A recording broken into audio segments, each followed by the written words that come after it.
And here we go. This is CA Shivram mentor for CA Foundation Accounts. कैसे राजा? All well and said.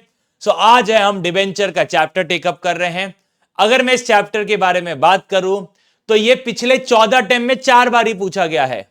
तो उस चीज को देखते हुए ये चैप्टर उतना भी इंपॉर्टेंट नहीं है, मैं बोलूं बहुत लेस इंपॉर्टेंट वाला चैप्टर है और बच्चे को इजीली जम भी जाता है. इसके अंदर टोटल 4 क्वेश्चन है, जिसमें से 2 क्वेश्चन दैट इज मई 2019 के एंड नवंबर 2020 के ऑलरेडी हमारे एप्लीकेशन पर अवेलेबल है चाणक्य नीति बैच में, एंड बाकी के 2 जो सितंबर 2024 और नवंबर 2018 का है वो हम टेकअप करेंगे. तो चलो राजा स्टार्ट करते हैं नवंबर 2018 के सवाल के साथ. Pure Limited issues 1,12% debentures of 10 each at 9.4 per share. Okay, sir. आगे. On 1st January 2018, under the terms of issue, the debentures are redeemable after 5 years, at the end of 5 years from date of issue. Calculate the amount of discount to be written off each year. सबसे पहले आप redeem instalment में कर रहे हो कि one shot कर रहे हो? रिडीम मतलब आप जो पैसे का रीपेमेंट कर रहे हो आप इंस्टॉलमेंट में कर रहे हो कि वन स्ट्रोक वन शॉट में रीपेमेंट कर रहे हो? द आंसर है हम 5 साल बाद एक साथ रीपे कर रहे हैं. अगर आप एक साथ रीपे करते हो पूरा का पूरा पैसा तो जो भी लॉस या discount on issue of debenture है आप उसे इक्वली राइट ऑफ करते हो over the life of debenture. चलिए, तो अब सबसे पहले आपने डिबेंचर्स को डिस्काउंट पे इशू किया है तो डिस्काउंट कितना है? Discount on issue of debenture equal to 0.6 rupees का डिस्काउंट है. कितने डिबेंचर्स है? 1 लाख डिबेंचर है. दैट इज 60,000 रुपए का आपने डिस्काउंट दिया है. Discount written off per annum for next 5 years. हर साल डिस्काउंट कितना रिडीम होगा? 60,000 divide by 5, that is 12,000 per annum. यह आपका आंसर है. आप चाहो तो इसे प्रेजेंटेशन इस तरीके से दे सकते हो, year and 1, year and 2, year and 3, year and 4, year and 5, 12,000 12,000 12,000 12,000 12,000. या मैंने आपको जैसा प्रेजेंटेशन दिया है आप ऐसा भी दे सकते हो. आपको क्या बोला है? Calculate the amount of discount to be written off in each year.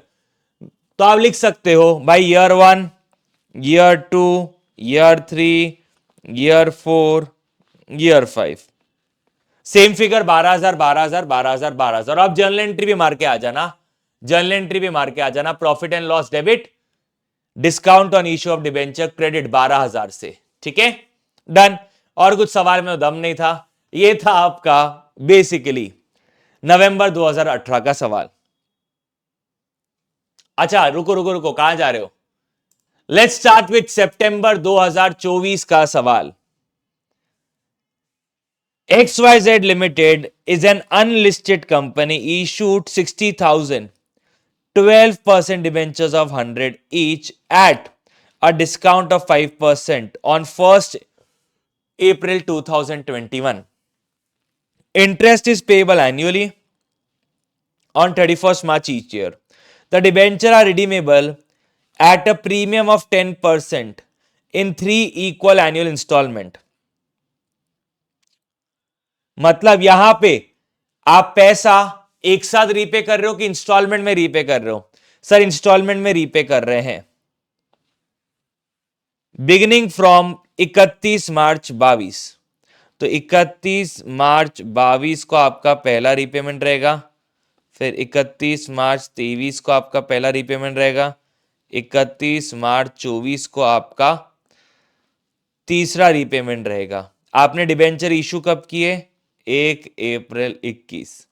तो redemption 31 March 22, 31 March 23, 31 March 24। The company invested in specified securities for redemption of debenture. तो कंपनी ने ये पैसा इन्वेस्ट किया है स्पेसिफाइड सिक्योरिटीज में for redemption of debenture. Entire loss on issue of debenture is booked in the first year. क्या ये गलत है?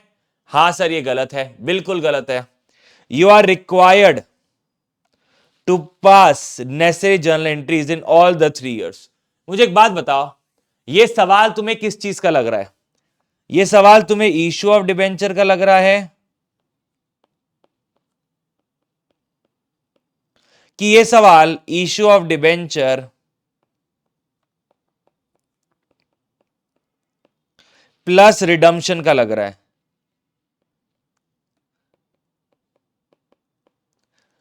सर उसने ना हमें हिंट दी है कि हमें रिडम्पशन की भी एंट्रीज पास करनी है। वो रिडम्पशन की हिंट क्या है? Company invested amount in specified securities. और ये क्या है? एक अनलिस्टेड कंपनी। क्या अनलिस्टेड कंपनी को डीआरआर एंड डीआरआई दोनों देखना पड़ता है? द आंसर इज यस, उन्हें दोनों देखना पड़ता है। क्लियर? तो ये सवाल आपका टेक्निकली कब टेकअप होगा? ये सवाल आपका रिडम्पशन ऑफ डिबेंचर चैप्टर के अंदर होगा, बिकॉज वहां पे हम फ्लो में रहेंगे, बहुत सारी बातचीत हमारे सामने रहेगी, बहुत सारे कैलकुलेशंस हमारे सामने रहेंगे। तो ये सवाल हम रिडम्पशन ऑफ डिबेंचर चैप्टर के अंदर करेंगे, साथ में इशू। तो सर मोटा मोटी अगर हम बात करें शेयर कैपिटल चैप्टर में, रिसेंटली आप देखो आईसीआई का मूवमेंट किस तरफ है। अगर आप पहचान नहीं पा रहे हो तो आपसे गलती हो रही है। आईसीआई का झुकाव अब किस तरफ है?